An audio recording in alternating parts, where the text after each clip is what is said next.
What up, world? It's Machiavelli the Don back with another reaction, y'all, on Big Meech. Meech's first plug, K9, gambling in Detroit. If you're new to the channel, don't forget to hit that subscribe bell. Yeah, y'all, this is about Meech. First plug, y'all, K9. Y'all gonna love this. Stay tuned. Okay, we're here with Mr. K.K. Newell. In refresh people's memory, there's a fictionalized kind of character based supposedly on you and your brother. Get us up to speed on who that is, and then there's some things you want to correct about the BMF. Well, there's a number of things I want to correct about the BMF show. First off, they had my brother shooting my mom. That's what you get for ganking me. Oh, shit. Oh. Yo, what the f*** just shot, D? And that's so far from the truth. Who is the character supposed to be your brother? K9. That was so far from the truth that I couldn't believe it. And what exactly happened in the show? Well, they had depicted a scene in there where we used to give parties a lot.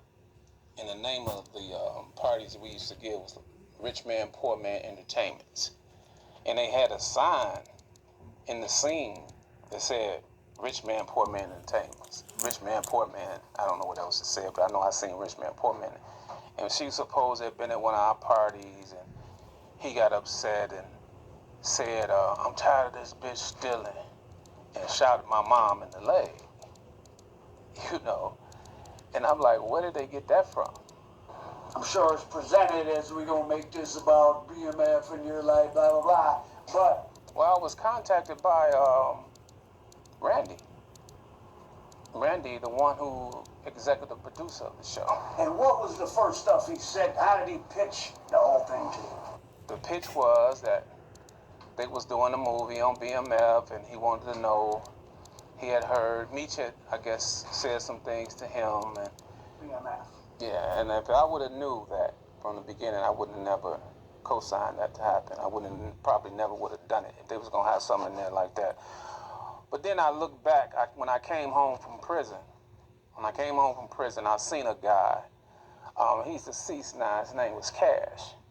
I seen him at Sam's Club, and we talked for a while. He was one of the gamblers. He was one of the big gamblers that Frank would, came to our joint. We came to his joint, and anyway, we was out in the parking lot at Sam's Club, and him and Lawrence was pretty tight, and he the one who told me that. He told me this back before BMF even came to existence. He said, yeah, man, he was a dog. Your brother was a dog, but he was all right with me, man. I loved him. I this, that, and the other, man. And I heard he shot your mama and all that. I said, wait a minute. Hold on. Where you get that from? I said, man, he ain't never shot my mom. Oh, so the show didn't make that. Somebody had to tell him that. But it was absolutely not true. And I said, man, that ain't true, man. He said, well, that was in the streets. That was in the streets. I said, but that's not true. But then when I think back, what happened is that my father shot my mama. Were you born between Yeah, 1979 and y'all, hold 1989? on, y'all. Let me get this commercial break going, you feel me? Smash that like button, y'all, for Kane. Smash that like button for Meech. Free. You know what I'm saying? It's good to see Meech is back home, y'all. Hold on, and wind it back up. You know what I'm saying? Stay tuned. And turned around, my brother ended up shooting at my father for that. But it wasn't my brother who shot my mom, to tell you the truth. Then they had, I went to the premiere, and to premiere out at the Imagine Theater when they had the premiere. And I seen what they had where he had supposedly cut the girl's tongue out of her mouth. Oh. Yeah.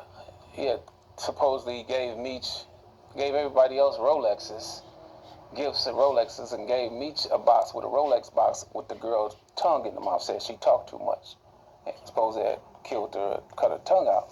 Who was this girl? I don't even know. That's made totally. Totally made up. Totally made up. Totally made up.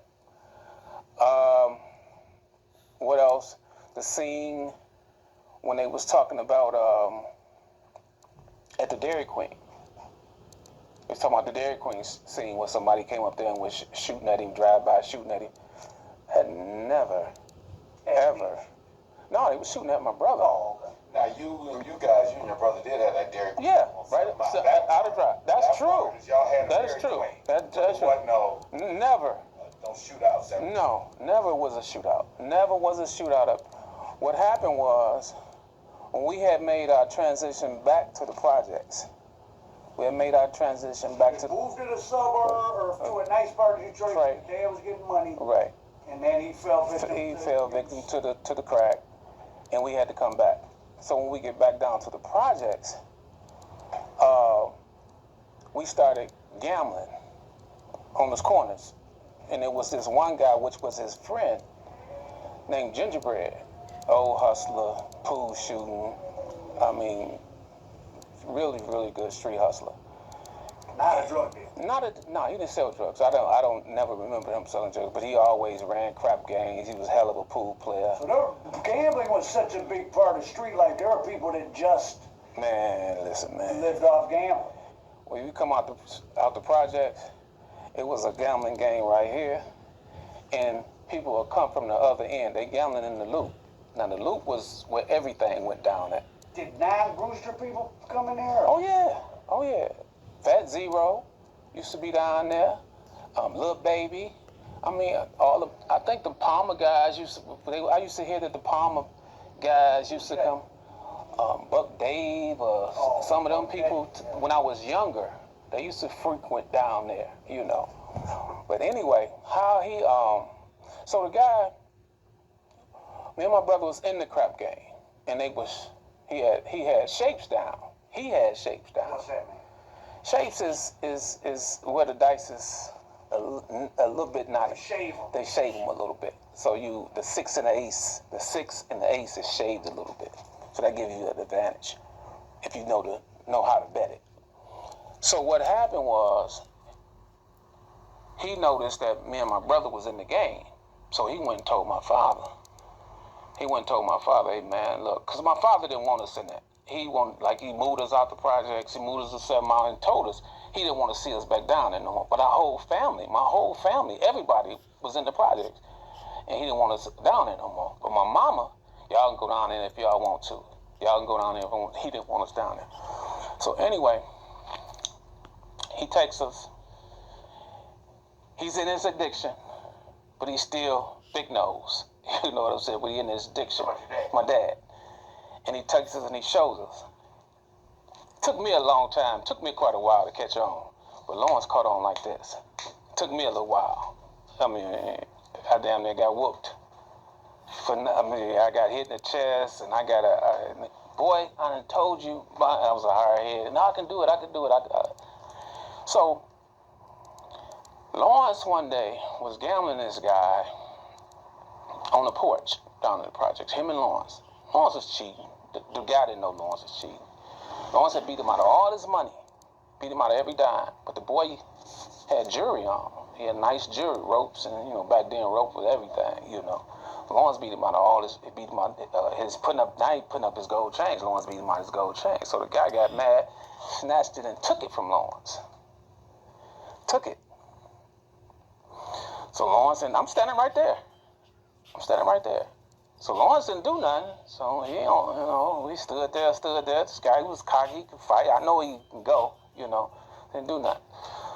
So this guy by the name of X was a good friend of our family. And he was...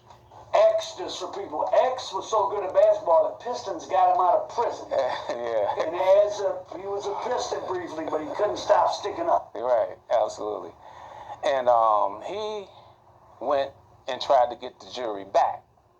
But the boy stood his ground. He wouldn't give it back. Then my father found out about it. My father got my brother and no telling what he did to him, what he said to him, what he did to him. We back down here now. We 15, 17 now. Your brother wasn't particularly a tough guy. Not at this point.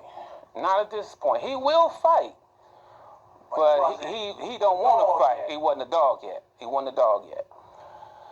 So that happened. Didn't nothing happen. Blah blah blah blah blah. So he goes. At this time, time went on. Time went on. I would go off to school.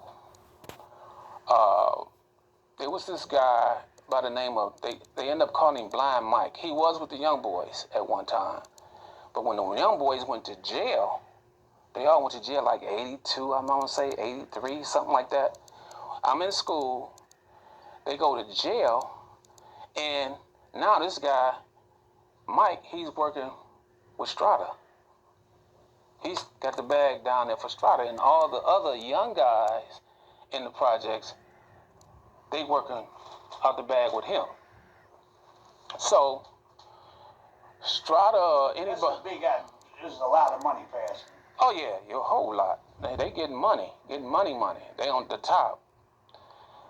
And at this time, my father didn't want us selling dope. We couldn't sell dope. And anybody who approached us to sell dope, I'm talking about he literally got it in their ass. He did it because with me one time, this guy asked me to get down with him. And they was getting money down there. Him and his brother, they was older than me. I was about 15, want to get down. So I thought it was cool. I went and told my dad, they want me to get down. They want me to get down. You know, my father said, what? Show me. I took my father, the guy was about 6'3". My father ain't number about 5'8", 5'9". My father got up in his face and was like, nigga, don't you ever, my motherfucking sons, you know. But anyway, the guy was working for Strata. And Strata, my dad was real tight. I'm talking about tight as real good friends. We stayed on the same street, right down the street, 1 block from each other on Burt Road. When we moved out, they moved out. His family, my father moved his family out, Strata moved his family out. We went to the same elementary, junior high, and high school with his kids. All of us did. Go farther. Yeah, y'all, hit that like button for K9. Hold on, y'all. Hold on. Let me wind it up for y'all. Hold on. Let me wind it up. You know what I'm saying? Wind it up for y'all. Hit that like button. This is based on a true story about the BMF, y'all. The parts that was a little fiction. Smash that like button, y'all. Y'all getting the truth. Hold on, y'all getting the truth right now. Hold on, y'all. You know what I'm saying? Hit that like button for K9. Stay tuned. But anyway, Mike was over there on the porch counting the money out. Lawrence and a friend of Lawrence's, a friend of mine, named Keith Murray, rest his soul, was standing up on the corner talking. And Lawrence had just had a baby girl, and he didn't have no money. And about this time, the streets wasn't nobody really gambling, and that's how we got our money. We got our money by... It's about what, 84? It's about 83. 80, might be 83, about 83, 84, somewhere around there. And like I said, I'm in school. So he tells his man, which his man name was Keith Murray. He tells his man, I'm finna go over here and I'm finna take this money. And Keith was like, what? Keith knew who the guy worked for. Everybody know what's going on. No, man, you ain't finna do that, man. Watch, I'm finna go over and take this nigga money. So he walks over there, hit him, take the money. The guy run off. He go tell Strata. Strata comes. So I want to paint the picture. This guy, Mike, he's overseeing the whole drug thing for the guy that's the biggest guy in the project, Strata. Absolutely. So he's sitting down in front of the projects, his workers running up the cars, money, thousands an hour getting made, and he counting the runners bring it. So he probably got a big wad of money. Yep, that's what it is. And he just punch him in the mouth and take it. Take it. The guy runs, go tell Strata. go tell Strada and his crew, whatever. So they called my father. And my father, they had a meeting. My father, my brother, all of them standing there. He got to get that money back, man. He got to get that money back. And Lawrence wouldn't get the money back. My father begged him to get the money back. Because my father and Strada had did business together. They was cool and everything. And everybody in the projects was intertwined. Everybody. Yeah, everybody is damn near related, you know. But Lawrence wouldn't get the money back, man. He wouldn't get the money back. And Keith Murray was standing on the corner, and when he did that, that's how he got the name Dog. Keith Murray gave him the name Dog. Damn, nigga, you the dog. You the dog. And that's how the name came about. He got that name, and he just... And then something else happened, too. With your friend. Once he became, there's something else that he did that was like an infamous... Oh, yeah, we talking about when he killed my best friend. So your brother started selling drugs, too? Yeah, he started getting off into the drug game after that. He started getting off into the drug game, And I can remember a day when we was selling $5 rocks. I was in high school. I was about going into my senior year in high school. And we had just started out selling rocks on St. Wine and Elliott, the same place. That was our little spot. And it was thundering and lightning. It was damn near a tornado, man. It was raining so bad. It was so just thundering and lightning. And I was staying with my grandmother then. And I said, man, I'm going in, man. I'm going in. He wouldn't leave. He was determined. He was determined to be the biggest dope seller, the dope dealer that the projects had ever seen. And he told me that. He said, I'm going to tell you, we was riding around in a Jeep we had bought off Grand River. You know, Grand River, they used to sell them cars up and down Grand River. And went up there and bought not a Jeep, but we bought a gray Mustang. Like a 19, it was an old Mustang. And it had a hole in the bottom. And when we drive it, snow used to come up through the floors. And we used to ride through the projects and they all used to laugh at us. And he said, watch, I'm gonna have all these niggas working for me one day. All of them. And that he did. That he did. And that's basically how he got the name. Well, But and you talking about the other incident? yeah. Well, that happened while I was in school too. If I hate that happened. If I was out, if I was home, that would have never ever happened. Never happened. You know, I to this day, I see the guy's brother. Me and the guy brother is pretty cool. You know, and we never talked about it. We never said one word about it. But it was a sad situation for me. You know, like I say, he would send me money when he was getting down. When he was on this guy, he was getting a little money, and Lawrence wasn't getting nothing. Lawrence was running around and getting broke gambling. He would send me money while I was in school to come home. You know. And that, but he had the name Dog before then, so you just imagine the whole projects was mad at him. Didn't nobody like him. Didn't nobody want to be around him. Didn't nobody. But when he started getting that money, things started to change. You know, when you got the power, you got the money, everything just changed. Everything just what you did yesterday don't count. It's what you gonna do for me? What you gonna do for me now? You know. That's how he got the money. I mean, that's how he got the name, the Dog. And they just, man, they just, Your friend was robbing people? yeah, he had got caught off and, you know, caught up in that crack. He had went to the crack thing and, you know, and that was the worst thing that ever could have hit any city in America was that drug, you know, because I'm talking about literally, it turned people into zombies. My mama stole everything from me. I tried to help my mom get off drugs and had her living with me on my birthday. Went to the Pistons game, came home, she done took everything. My money, my dope, my jewelry. The next thing, when I caught back up with her, She had my pawn slips. She said, here you go. That was 2 weeks later. And my brother had told me, you know, he had tried that. He said, K, man, listen, they don't want nothing. You know, because people get in your ear around the projects, man, y'all getting all that money, man, and y'all got your mom and dad down here in this. Y'all got your mom and dad down. And it kind of got to me, but he had already been through it. While I was in college, he had went through it.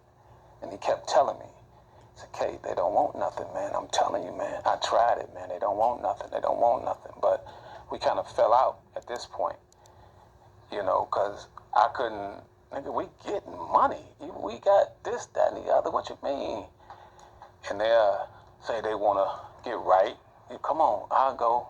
Stay with us for about a week, 2 weeks.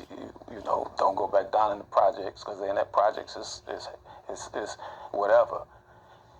So she stayed with me for about 2 weeks. I come home, everything gone. And he told me that is the worst thing to ever hit anything. My father was, oh man, I don't even want to talk about it. Go ahead. And what your brother took to life for your friend there in public, right? Yeah. Broad daylight, man. Broad daylight. That took his reputation to another level, but nobody, even though everyone did it, no one went and talked. No, nobody said a word. I don't even think he ever got arrested. And after that happened, did that make you see your brother in a different light? You were a little bit leery of your brother at the time. Yeah, I was kind of, I done seen him do some things that was, I done seen him do some things that had me kind of baffled, you know. The guy was robbing his customers, wasn't he? Yeah, he was doing something he had no business doing, but I don't think it should have came down to the killing. You know what I'm saying? And that's what everybody in the hood was mad at him about. I mean, you beat a homie's ass. You beat his ass. You don't kill him. You know, that's the unwritten rule. You know, you don't do that. You get caught cheating in the gambling game, y'all fight and it's over with, or give him his money back. If the nigga catch you cheating, you don't do nothing to him, man. And then you don't tell everybody else. You know, nigga, you cheating. You pull a nigga to the side, pull his coat, say, man, look, man, I know what you're doing, man. Give me mine back. And if the nigga don't give you yours back, then that's a problem. You didn't let him know you know what's happening. Give his back, and he gone about his business, and you keep doing what you're doing. You know, that's how the gang's supposed to go, but you got a lot of people that don't do that. And tell us, speaking of wild things with your brother, tell us about the gas tank in Arkansas. Man, that was the craziest shit ever. That was the craziest shit ever. He was a different kind of guy, man. Tell him how you told me. You told me the story.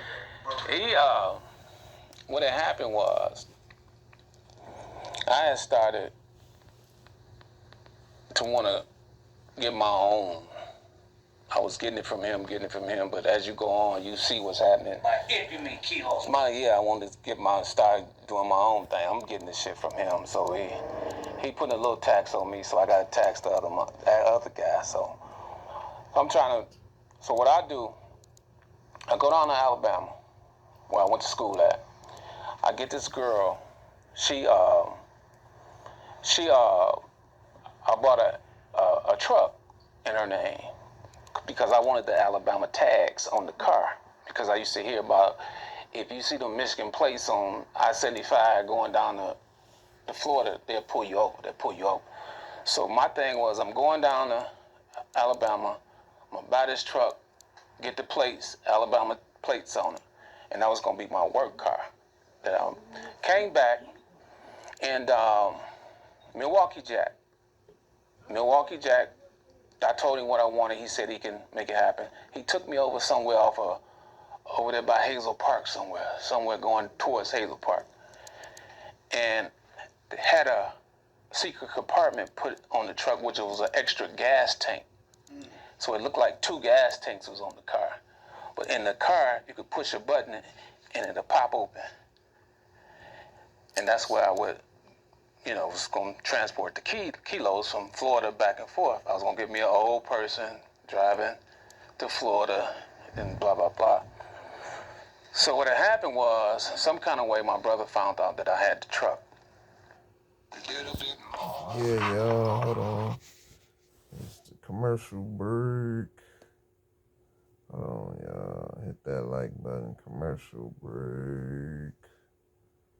Hit that like button, y'all, for K9. Smash that like button, y'all. K9 from Detroit. You know what I'm saying? Line it back up for y'all. You know what I'm saying? Stay tuned. I got the truck. So at this point, Lawrence was making his moves. He had a truck. He was making his moves. He was sending his guy to Florida, this and that. So he had. And what scale are you guys at this time of capital? Like Well, 10, 20 people? yeah, 10, 20 at a time. It all depends. All depends on what they got. Somewhere in that range. Yeah, somewhere in that range. And so he wanted to use the truck. I can't say no. You can't use my truck. With my brother. Then I'm cut off. So I give him the truck. And the guy who was doing the running for him him and his girl stayed a block from the joint that we had on Schaefer in the Lodge Freeway. And so, now this particular time, he sent him down there. He went, and Lawrence told him he was going to buy him a truck. He said, I'm going to buy you a truck, man, when you get back. And the boy get back. Lawrence had lost, no telling how much he had lost. He had lost so much where he couldn't buy him a truck. So now, Lawrence sending him back down there. But he's sending him in my truck. Send him in my truck, go down there, make the move, and he never come back. And the move would go, the truck would just be parked, the Cubans or Colombians would come. Yeah. Now, he didn't know where the compartment was. He didn't know. That's all. He got the keys and he drove. He drove it to a certain spot. He parked it, left the keys in the car, and he went on to his hotel room. He called Lawrence or whoever, Lawrence workers. I'm here, truck there. Lawrence called Cubans, it's there. They go over there, hop in the truck, take the truck, fill it up, bring it back. They call Lawrence, it's there. He jumps back on the road. But he don't come back. He get mad because Lawrence didn't buy him the truck. So he gets back. He don't come back to Detroit. We end up going down to his woman's house, questioning her, and she ended up telling us where he was at, in Arkansas. So me, my brother, I think his girl, one of his little girls, and Watusi, big Watusi, we flew to Arkansas. And just so happened, the house that we was going to wasn't 15 minutes from the airport. So we get a rent-a-car, just me and Lawrence. They stayed at the airport. Me and Lawrence get into a rent-a-car. We drive over to the house. The house got a garage that's connected to the house. And we roll up. We look in the window. We see the truck. So we go and we knock on the door. Nobody answers. We turn the door knob. The door is open. We walks into people's house like fools. They could have killed us, and we didn't have no guns. We didn't have a slingshot. So we walks in the fucking house, man, and they get to running around. Who the fuck are y'all? Who the fuck? They hollering and screaming. No, we just trying to talk. We trying to explain ourselves in somebody's house like some fucking fools, some young fools. So they's like, what y'all? They hollering and screaming. Next thing I know, I start hearing sirens, like police cars. So we run out the house. We jump in the car. We get back to the airport. We get back to the airport, we come on back. Now, what happened next was unbelievable. Now, I don't find out what happened next until we in trial. I got indicted some years later. We got indicted about a year later. Now, what happened next, I had no clue of this happening until we get into the courtroom. So he's sitting in the courtroom. I'm sitting in the courtroom. He done had somebody, I don't know who, make him a bomb. He had my cousin, who was deceased now, rest his soul, and his girl drive the bomb. All this came out in court. It's on paper, so. Drive the bomb to Arkansas, placed the bomb on the porch, drove off, hit a switch, and the whole fucking blew up. Nobody killed. Nobody died. I don't even think nobody got hurt. But the other houses, when I read the paperwork, houses on the block, windows were shattered and everything, but nobody got hurt. But he never got the guy that stole it. No, he never got that guy. That's when that guy went to the feds. He went to the feds, and they brought him here. He was down at the Pontchartrain, because he said it. He said, man, I'm down at the Pontchartrain, man, come on down here and get your shit. I got your shit. That's what he was telling Lawrence on the phone. And Lawrence said, man, what you talking about? Man, I don't know what you talking about. Man, I don't know what you talking about. I kept hanging the phone up. But they kept calling back. So he didn't bite on that. He didn't even, you know what I'm saying, acknowledge that he was the one who did it. Yeah, he was different. He was different. He was a different dude. And at times, like I said, when they brought it up in the courtroom, I turned and looked at him. I said, man, when did this happen? He never told me not one word that he had did it. He had did that. Now let's talk about you and Big Meech. No, yeah. So, I guess you can't say who introduced you to him, but it was someone who ended up being an NBA player from Detroit. And there's been many NBA players from Detroit, so don't try to figure it out. But an NBA player from Detroit introduced you to him. Yeah, he introduced me to him, and specifically to start copping from him. Yes. He. So what year was this? This had to be about, I would say 88, because I can remember what car I was driving. That's how I can keep up with the time. I was driving the Jag then. So it was around 88. He said, man, I got some people out here in Southwest Detroit. They not doing too much. They might get a key, they might get a half a key, they might get two, but they ain't doing too much, and I want to introduce you to them. And I said, okay, when you want me to go? When you want me to introduce you? So we can go out there now. So we rode out there. That same house. Or at parents' house? Parents' house. The same house that they depicted on the BMF, and they was right there. That's where he took me. Right there. Stood outside. They came out. We got out. Him and Meech and Terry came outside, and he introduced us. What was your impressions of them? Well, it was kind of, I think Meech had the ponytail in the back of his head, and I didn't even understand that move. A little bit different of a style. Yeah, they had different style.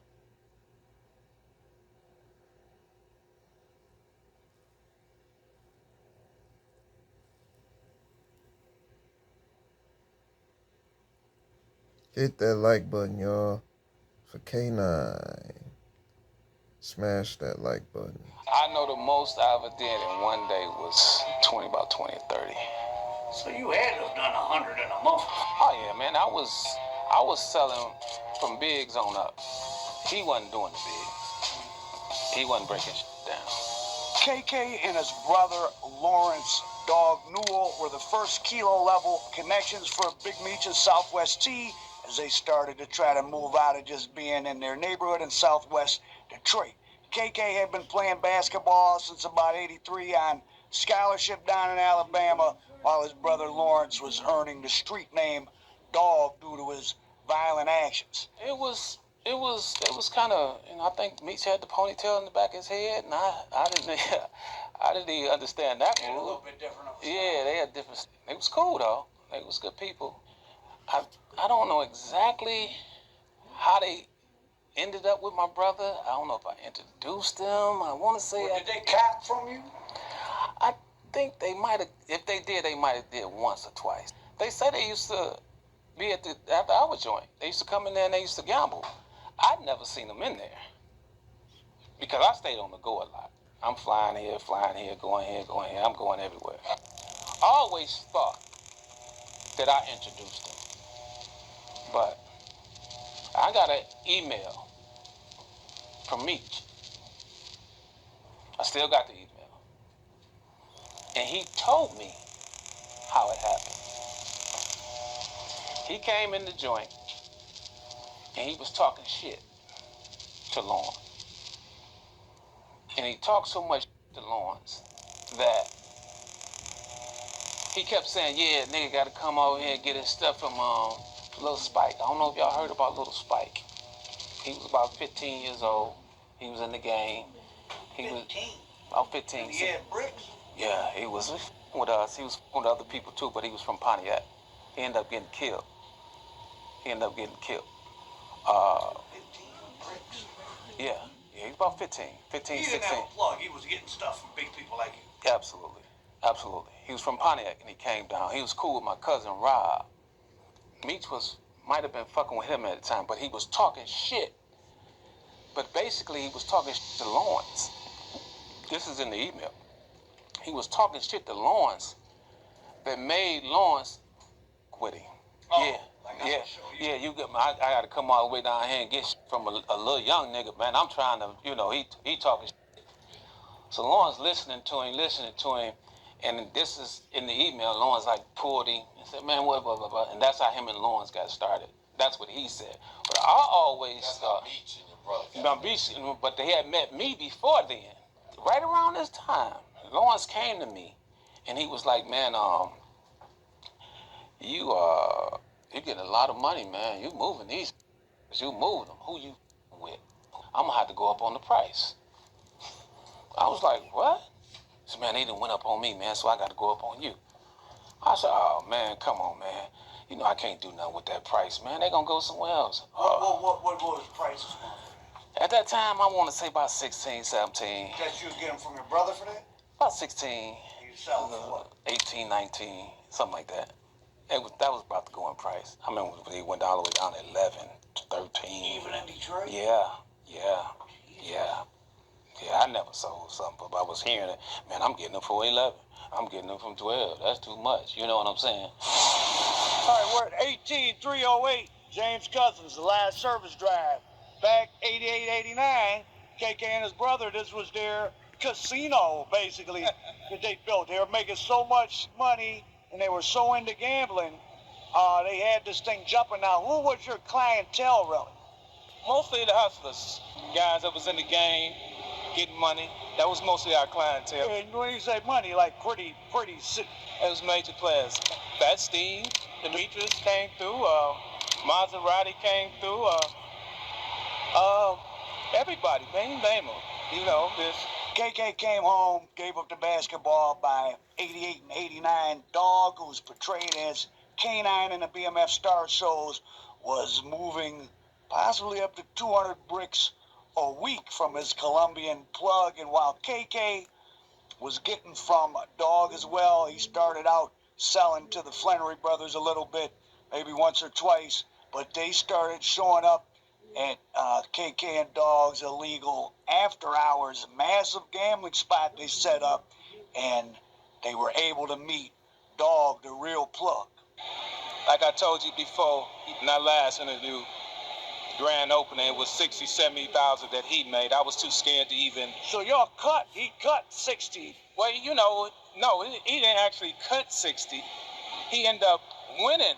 Oh. He had to book the bets. So while KK Newell had a life beyond street dreams, possibly in his grasp, while attending college and scholarship in Alabama, the lure of his family's long-standing dope connections and status in the streets was too strong. And by circa 1989, not only were him and his brother running through hundreds of bricks a month, they also had one of the small number of locations on Detroit's elite gambling circuit.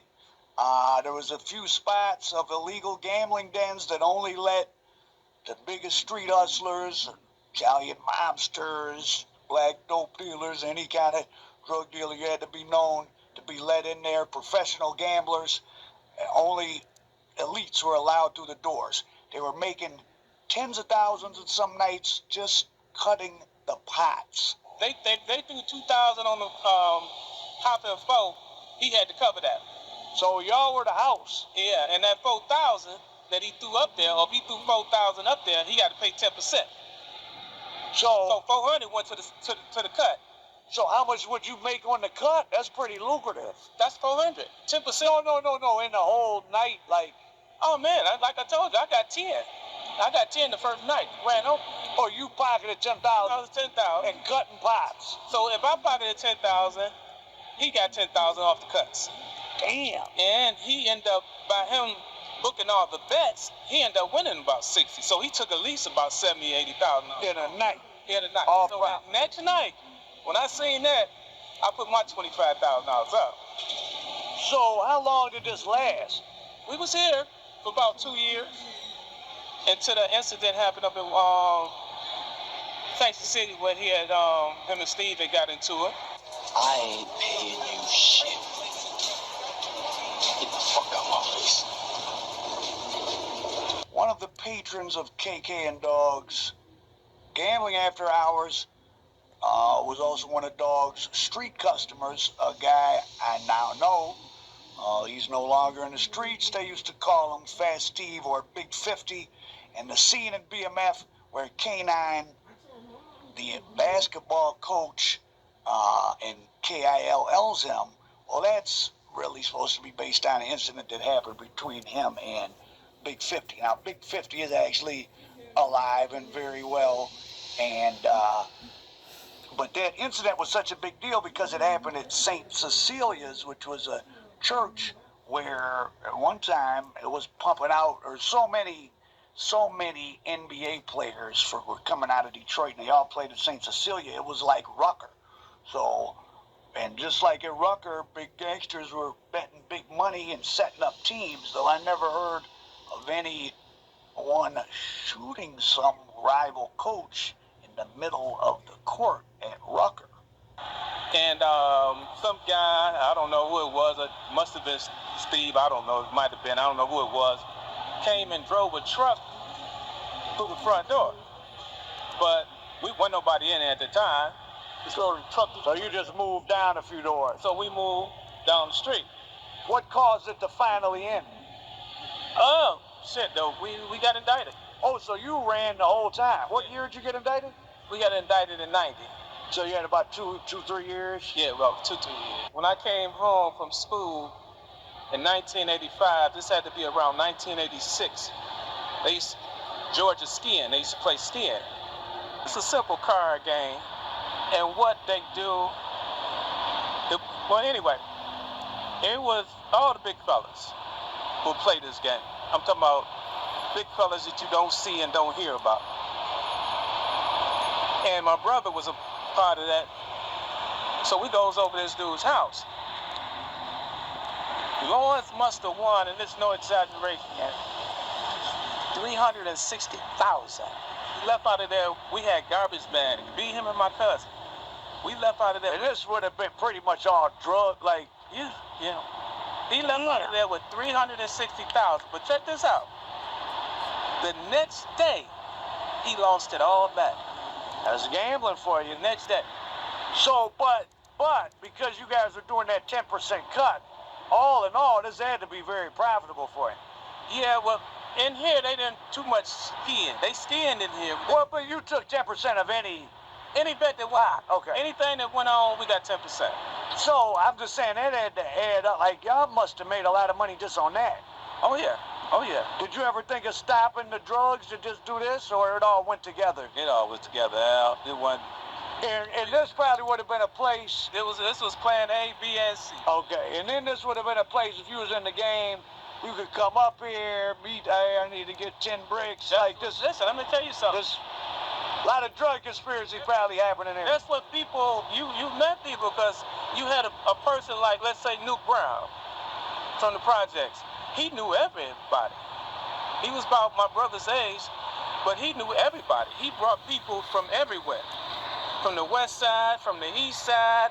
He brought William Lindsay in here one time. He brought him in here one time. Oh, you talking about William Lindsay. You talking about Blade's father? Blade's father. Oh. Yeah, he brought him in. Brought it. That's how I first met him. You know, he came in and, you know, and he was getting a whole lot of money. Oh, Blade's father was getting a whole lot of money. Oh, yeah. Oh, yeah. And how many, at the peak, how many, like what would be a big night? How many people could be in here? Man, it will be at least a big night, I would say about 50 people. Damn. Yeah. And this would go 2, 3, 4 in the morning. Yeah. And you had cars, never had any police issues? Never. That's the crazy part about it. And y'all weren't paying them off? No, I wasn't paying them off. And we would have known what your brother was. Yeah, I would have known if he was back. But probably just looked like after hours or something. we had no issue, not one. What about violence? Police. Okay, what about violence? No, we had a guy. I'm not gonna say his name. He's still out here. He had came in on Nuke Brown.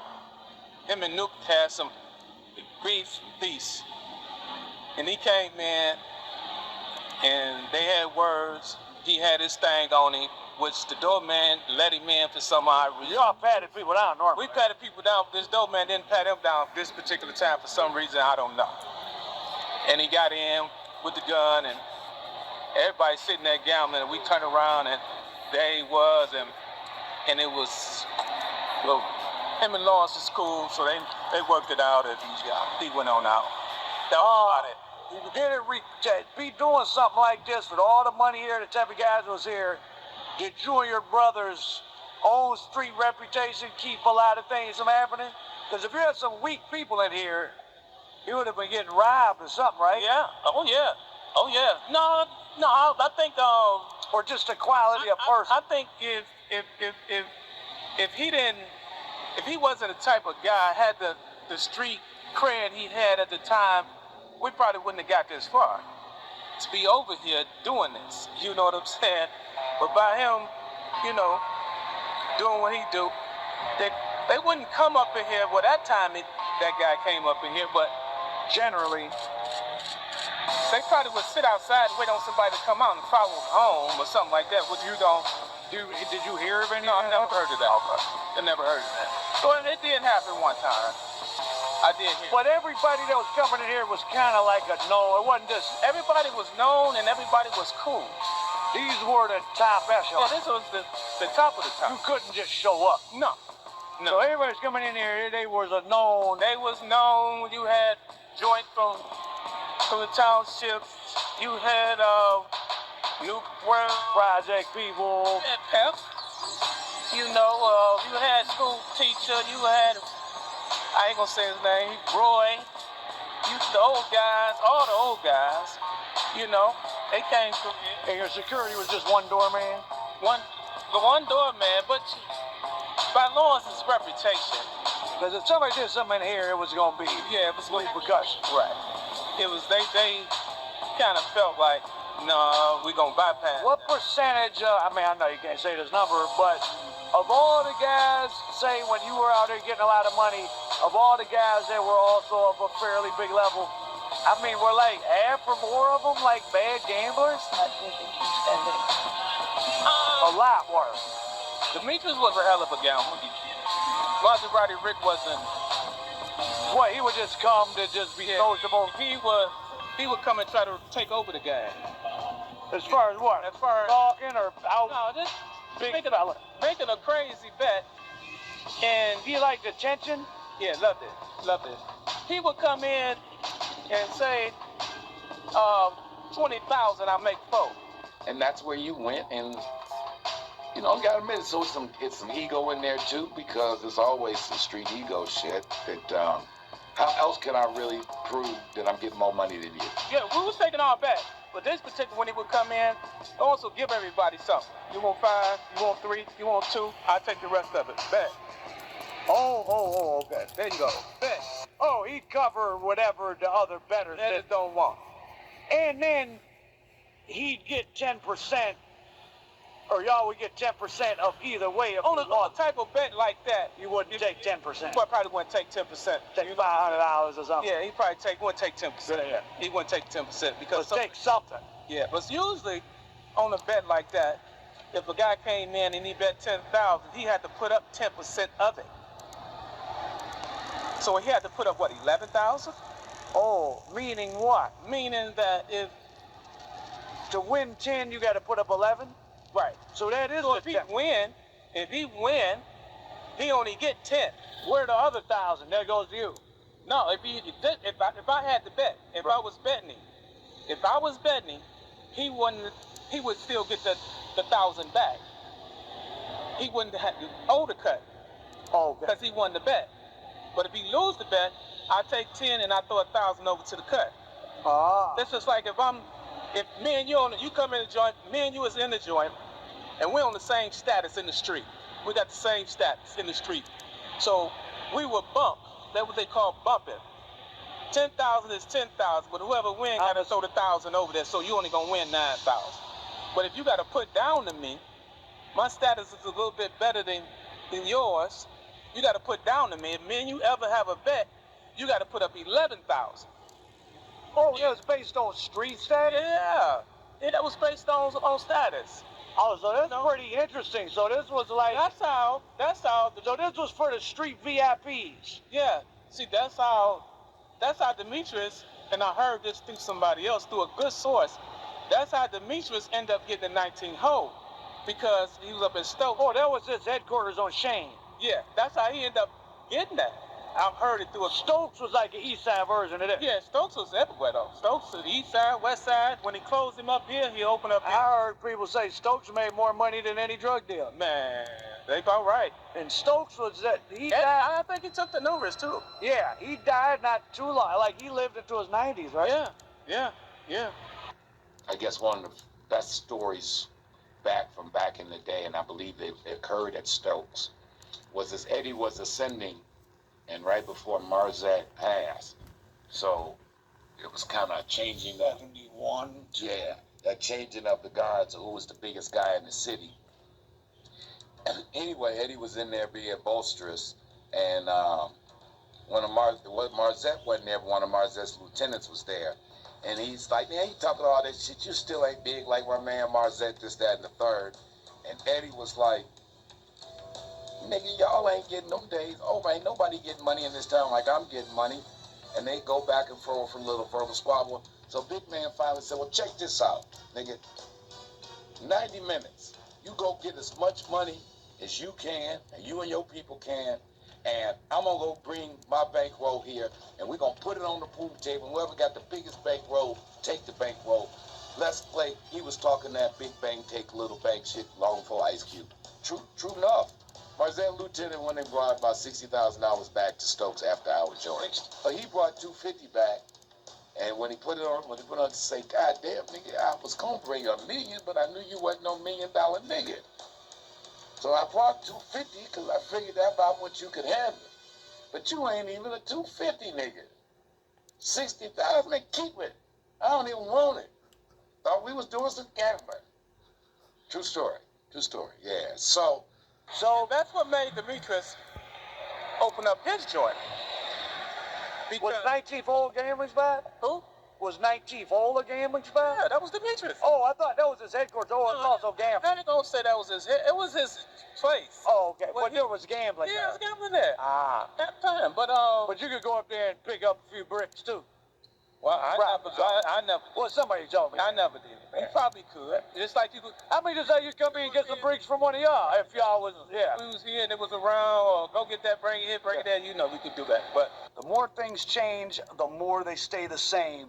20 years after Eddie Jackson marked his ascension to the top of the Detroit dope pyramid by outstacking Henry Marzette's lieutenants, one of the top dogs of the late 80s, Demetrius Holloway, he was sick of playing at Stokes after hours.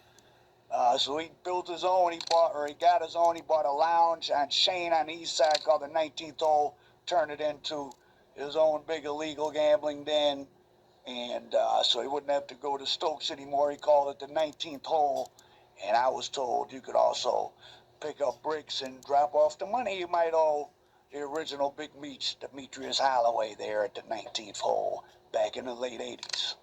Demetrius Holloway was so known for his love of gambling, and he did it so much, he was actually able to claim over $1 million in winnings from Las Vegas on his tax return some years. And when he was gunned down in October of 1990, his lavish funeral, in addition to 9 stretch limousines and many other things, had someone sent a 6-foot-high royal flush in spades. Giant cards made out of white and black carnations that stood 6 feet high. Despite all these guys, many of whom probably involved with murders, nothing really happened. No. Because the caliber of people's in here, whatever happened, it was gonna be. It's gonna be so. You wasn't. The people that was coming in here was about. They was getting money and they was about it. And if you were getting money, even now in a place like Detroit, you may not want to be violent, but you got to be capable of it from time to time. You should be. Big 50 frequented the Dog and KK's illegal casino, and the shooting seems to have been a culmination of I guess, who's getting the most money competition gone a little too far. Big 50 had been a YBI teen soldier from the late 70s and rose at one time to be one of the biggest guys in the cities. Incidentally, we briefly supplied Courtney Jr. and Eddie Jr.'s, well, really, Eddie Jr.'s $100 million French Road spot with H when Courtney's bed didn't have any. And once I was at Big 50's house, and he was giving me some pictures, some of the pictures I've used many times, and I said, oh, what'd you do this weekend? He said, oh, I was a pallbearer at such and such's funeral. And the guy he mentioned was infamous gambling czar of the Detroit Mafia. And I said, oh, how'd you know him? He said, oh, I've known him since I was young. He was the only person that could handle my sports bets when I was getting all that money because I bet so heavy. Shout out to Steve. 50 came in there one time. I'll tell you a story about 50 when he came in there. He had the baddest motherfucking ring I had ever seen in my life on his finger. The baddest ring. He came in that motherfucker. I'm talking about when he came in that motherfucker, he was throwing it up. You know what I'm saying? He was throwing it up. So anyway, that nigga came in there with a diamond ring on. It set up off his hand about like this. He had a diamond right here, a big 10 carats sitting up here. He had another 10 carats sitting over here. He had another 10 carats sitting over here. And diamond out. I was like, That's 30 carats. Man, the man had on a ring that was so motherfucking bad. Now check this out. I think my brother got a little jealous. No, I don't think he got jealous. He did get jealous. And he had the map on. He had the map with, the world, the United States. He had that on with the ring. He came in there. My brother got a little jealous. He never said it, but I know he did because he wants to be the big dog. He wants to be everything. The very next day, he went out to Greenfield Plaza, me and him. He got a diamond ring. It must have been like a 50 carat. This motherfucker was like a flashlight. One big, I swear to God, ask anybody. He got a diamond ring so big, he went and got the map of Africa, a chain about this big, with his name spelled out in diamonds and lawns. On the map of Africa. On the map of Africa.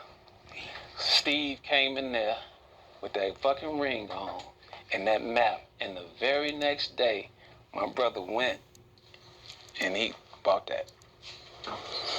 Yeah. Seems like that's not for every single major criminal, but for a lot of them, mobsters, whoever, every kind, a narcissist, like an ego thing. Yeah. It's a lot of people's downfall. Yeah, and that was the downfall of the basketball game.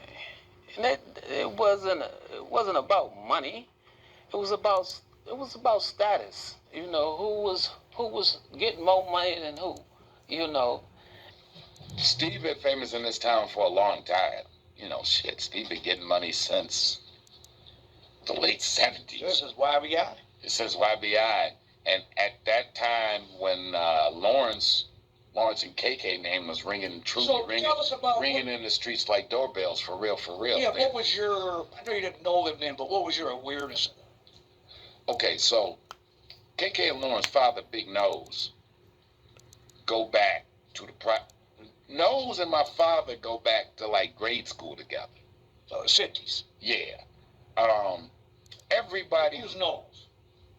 That's Lawrence and KK Daddy. Or not, for Oh, for the audience, Big Nose. Anybody? Yeah, if anybody from this town who from the projects know anything about the Brewster Project, Jeffrey Projects, anything with the old fellas like Pop called downtown, any of the projects, Paradise Valley, Black Bottom, Brewster Project, Jeffrey Projects, everybody know who Big Nose was, right? So I would just hear because it's the same circle, so they're all the same friends, and Big Nose friends with Strata Butch, another guy who made a ton of money down there. Pops and Strata did a lot of business together. He knew everybody because again he come up with all those guys that became real big guys. Shout out to Pat Rob, you know, KK and them uncle. Another hell of a guy in this town. His other uncle, TD, Top Dog, another hell of a guy. So I had not crossed paths with Lawrence and KK, but they come from the same situation. And then KK and the Knowles family, KK and Lawrence and them lived across the hall. Shout out to the Nelson family, to Greg and Rose Nelson. Greg and Rose Nelson was the first people, one of the first people, for real, for real. Jap might have been hustling with Eddie before them, but Greg and Rose Nelson maybe starts putting like Eddie's bag down in the projects and really solidifying. So those was KK's neighbors, was the main people that Pop and them was fucking with back in the day, and the Nelsons and Pop go back again. These relationships go back for anybody had any money and anybody was selling dope. So when KK and Lawrence blew up, it was all around town, within in that world, everybody knows and them boys getting a lot of money. What happened was, after Lawrence and Steve got into it, my brother had stopped messing with the plug. He had stopped messing with the plug because he had knew some shit was about to happen, because one day he come out the joint. He come from out the joint. The gambling joint. And he was going to throw something in the garbage can. And when he went over there to throw something in the garbage can, the feds is in the garbage dumpster, searching. So my brother jumped back. He said, "Man, what the fuck y'all doing?" They say, "Minding our business, and you need to mind your motherfucking business." So he went back in, closed the door. I'm in Baltimore. I never forget it. He called me. He said, "Man, where you at?" I said, "I'm in Baltimore." He said, "Man, you need to come home, man. We need to talk." I said, "What's up?" He said, "Man, just come on back, man. We need to talk." So when he got back, told me the story. So he told his people, they call you, don't answer the phone. Plug was here and he was a Colombian? Yeah, Colombian Plug. In Florida or here? In Florida. But if he was telling his people, if they call you, do not answer the telephone, because something's about to happen. Something about to happen, because he didn't see them in the thing. They own us, So now, what he do? He go to California. Yeah, okay, before we get, how at the peak, how many a month do you think your brother? Man, I couldn't really say, because like I say, I wasn't never really at the pickup point. He wasn't never really. What's the most you ran through in a show? Oh, man. I did about 30 in one day. Yeah. To how many people? A couple people? About 3 people. And in a month, what's the most you ever did? Hundreds? I can't say. I mean, Streets always y'all was. When I would hear people talking about y'all, they said, "The boys getting 200." Yeah, I don't. 200 a week. I know the most I ever did in one day was about 20 or 30. So you had to have done 100 in a month. Oh yeah, man. I was selling from bigs on up. He wasn't doing the bigs. he wasn't breaking shit down. You know, You was making what, about 2,000 in profit on these? yeah. So you might have made 200,000 in a month. Yeah. Profit. Yeah, and I'm gambling like Millions. and I'm gambling like a motherfucker. I'm gambling. Did you ever accumulate very much money? Yeah, about at one time. Yeah. So, your brother Lee, He shot this guy at the game. Yeah. He leaves and goes to California to get with this other plug, get with these other people. Take my money. He asked me, he said, "Kay, you got any money? I'm going to California, man, and I'm gonna send them back to you, and you could do, you know." I said, "I got about 50,000." He said, "Okay, give it to me." I give it to him. He goes off. So about 2 weeks, I want to say 3 weeks later, I'm at the car wash up on 7 Mile. I'll never forget it. I'm at the car wash up on 7 Mile. And one morning, I went there to get my car washed. So when I get there, you have to get out. They take your car. You walk the thing down. You can watch your car as they wash it, and you go on down and you pay. So when I come out the door, as soon as I come out the door, Meech and T is standing there. "Hey, Kay, what's up, man?" I'm like, "What's happening?" He's like, "Man, you talk to your brother?" Now, I'm glad it was them two. You know what I'm saying? They weren't particularly violent. No, they didn't come across to me as the violent type, mom. They come across to me as some money getting guys, you know, that just wanted some money. They didn't want all the rah-rah and all that old type of shit. There's some guy, you know, I can't tell you or this person, I don't know what my brother after he took your money too. He got my money too, but I ain't told them that. I ain't told him he got my goddamn money too, and I'm looking for him too. Who gonna believe that? Because everybody in the street started, Lawrence and KK is like this. They like this. They thought that when he sold the key, I got money off of it. That when I sold the key, he got money off of it. But when he sold the key, I didn't get no money off of it. I had my own thing. I had my own trap house. But not to the streets, y'all was one thing. Yeah, to the streets. But we gonna come together when something happen, for sure. You know, if something happen, he get into something, I'm gonna be at his age. I get into something, he gonna be at my age. You know, that's how it was. But when it came to everybody thought that me, him, and we was just. It was supposed to be that way when I first came home, but it didn't turn out that way. Anyway, they end up leaving. That's when I found out that they had gave him some money.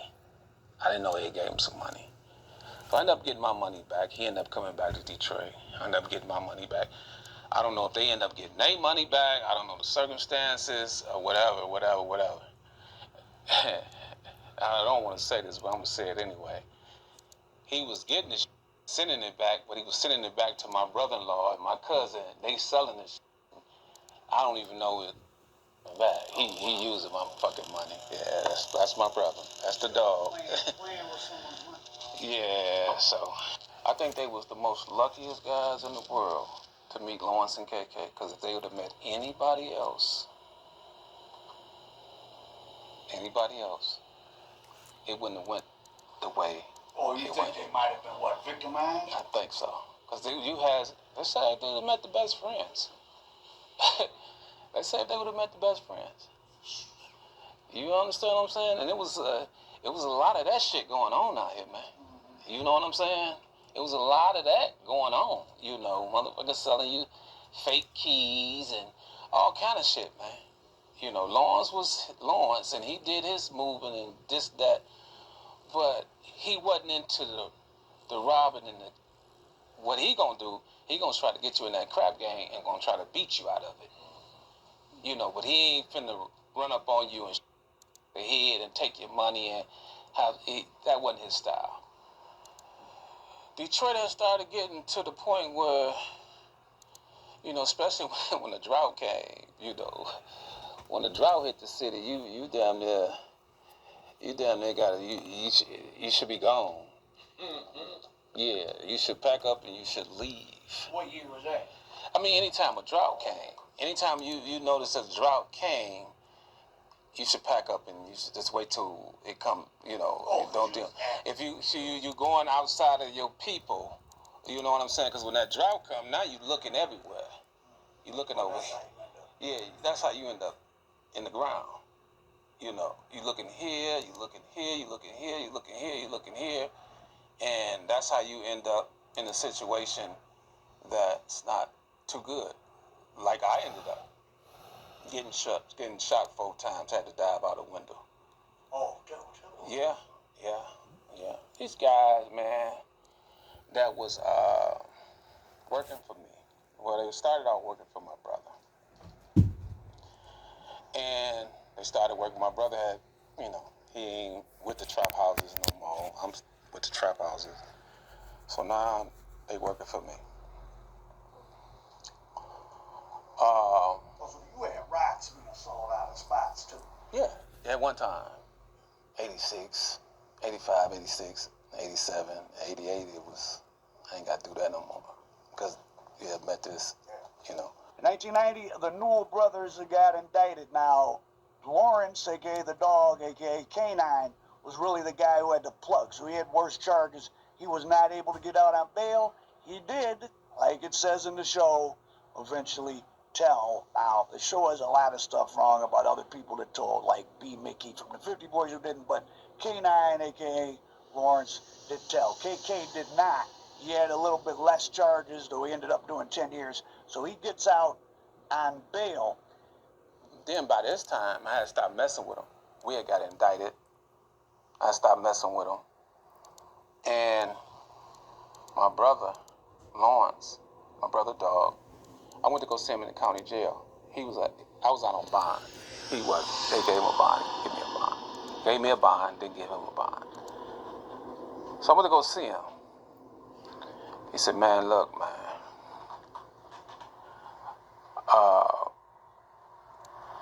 Leave them guys alone, man. I said, what you mean? He said, they smoking, man. Leave them alone. They're in jail. I ain't heard shit. Leave them guys alone. Don't fuck with them no more. Period. I said, all right, man, I ain't doing nothing no way, because I was indicted. I ain't doing nothing. So this particular day, I'm at the 19 hole with Demetrius. And me and Demetrius is gambling head up. This is one of our head ups. We didn't have counters. Me and him had counters and I never beat him. Just to put it out there, I hate to say that. But he always beat me. His bank. You wasn't playing no shapes. No. This is on the square tip. This is on, because he know about it. He know about that. He hip to all that. So this is on the square tip. And he had beat me. He beat me out about 20,000, 25,000 in the 19 hole. And my beeper is steady going off. And it's them. I'm like, man, fuck that. I'm gambling. Fuck that. So after he beat me out of 25, I know what they want. Now you want to make some money. Yeah, I know what they want because I already did it with them before. Right?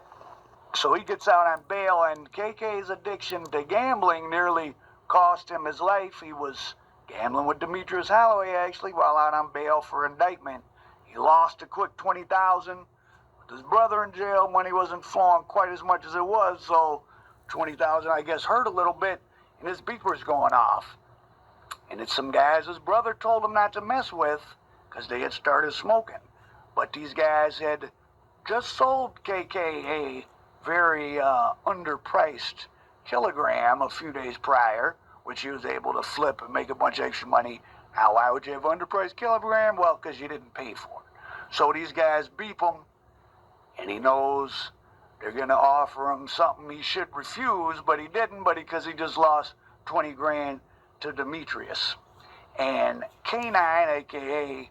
Lawrence, KK's brother, When he was eventually released from prison in the early 2000s, he did lose his life associated with gambling. Of his gunned down supposedly at a dice game on Van Dyke, another unsolved mystery in the murder city. They had robbed somebody for a key. The first time. I bought it. Oh, so they hit you with some little bit abnormally low price or something. Yeah. KK. I'd already bought one from them. Want to dump it? They just. Yeah, they didn't already get me, and I bought one from them. I don't know really how they got it, but I didn't find out later to how they got it. Right. So now they calling. This the time when I'm at Demetrius, he didn't beat me out the money. They call and call. They like, KK, we got another one. This when I answer the phone. Now he didn't beat me out $25. So in my mind, I can go on and make 10 of it back up. You know. Well, my brother had already told me not to fuck with him. I fuck with him anyway, man. I fuck with him anyway. They get me in the motherfucking house. They didn't. Where at? I can't even remember. It was somewhere down Schaefer some fucking way. I don't even remember the house, man. I'll tell you the truth, I don't remember the house. But what happened is, I just left Funky Broadway. I bought a jacket. It was getting a little chilly. I bought me like a little Same jacket. Broadway where Demetrius killed? Man, I got another story about that. It's a tripped out story. My girl I just had a baby. Only child I got. I just had a baby. And he needed some clothes, he needed this. We were separated, he needed this. And we was going through shit because I'm indicted. You know how it is when you get indicted. Everybody started disappearing and shit. You know, the money is funny and everybody started, So I have her follow me with this other girl, older woman that used to work for my brother, but now she messing with me that my brother's in jail. She helping me out now. Older woman driving me around. So we get to the house. My baby mama is following behind the car because I was supposed to be going to get some clothes for my son, taking him shopping. So just follow us. Get up in the house. And soon as I get in the house, it hit me. I knew it was something was about to happen. I could smell it. I could smell the aroma of a crack house. I'm in a crack house. You ain't supposed to be there. I don't supposed to be there. I mean, probably they smoking in there. Yeah. So when I go in, it's dark.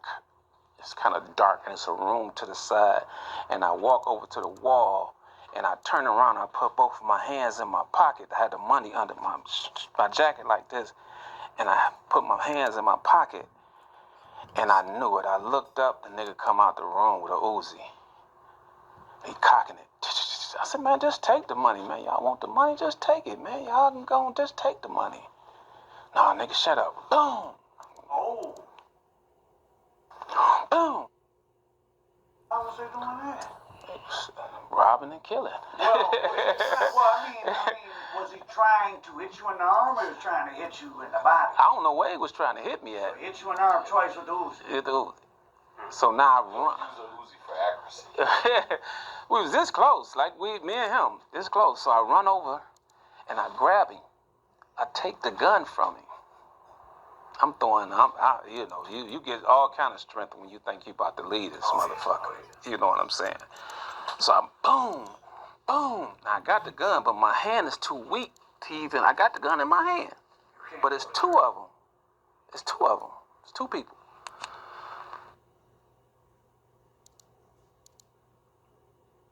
I got some loafer gators on.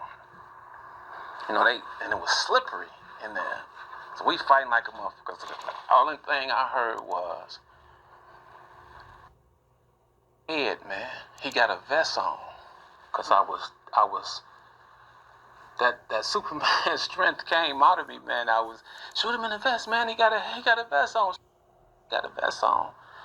So when I rose up off my foot, I was on one knee and I looked at the window. And the first thing I thought about, I had just had a son. And I said to myself over and over and over again, I am not going to let these niggas kill me in here. I'm not going to see my son again. I'm not going to see my son. I kept saying it over, and I dove out the window. And when I dove out the window, This is all God, man. Listen to me, man. This is all God, man. It was a porch, and then the grass. And when I dove out the window, I landed like on my neck, my head, my neck. And when I rolled over, I landed straight on my foot and ran to the car. Got in the car, she took off. Baby mama took off. She went down in the projects to tell my aunties and uncles and all that other kind of stuff. We was on Schaefer. So gambling and big street life success seems to go hand in hand for a lot of guys, though not everybody. And it's interesting that Courtney Brown Sr. Was one of the few guys, I guess, who really could say that he saw his family prosper in the long term from all the money he made in the streets and the time he spent in prison. So I'm doing a documentary Beyond Street Dreams with his son, Courtney Brown Jr. now. I'm sitting in a building they own, not from drug money, but from just business things that happened later on. His daughter went to law school. Courtney has a college degree. Many other family members own many things, and the mother is a very successful legal businesswoman, and none of this came from drug money, of course, but Courtney's father didn't go to after hours. He didn't gamble. He didn't drink. He didn't smoke. He liked his Chinese food, his corned beef, messed with a few broads, but that's only natural. So a lot of guys didn't have vices. Demetrius Holloway didn't drink or smoke either, but they gambled. And I guess if you're succeeding at something that's very dangerous, you're in the streets, you're beating the feds, beating the hitman and the rip-off guy. And where do you get your excitement? Gambling. So a lot of adrenaline junkies, and you can see how the streets and the gambling intertwined. Pretty interesting. And this mysterious character of Mr. Stokes, who died a few years ago, he, some people think he made more money because he had these things going from the 60s, and he just died less than 10 years ago. And no one really knows who he is unless you were somebody. Al Prophet, Detroit Dope. Yeah, y'all. That was the K9 Big Meech first plug. You know what I'm saying? That was a good reaction about Big Meech K9 first plug gamble from Detroit, y'all. But I hope y'all liked it, that one. You know what I'm saying? Write your comments down in this. Write all your comments down, you know, in the subscription. Other than that, y'all, I'm out. Y'all know what it is.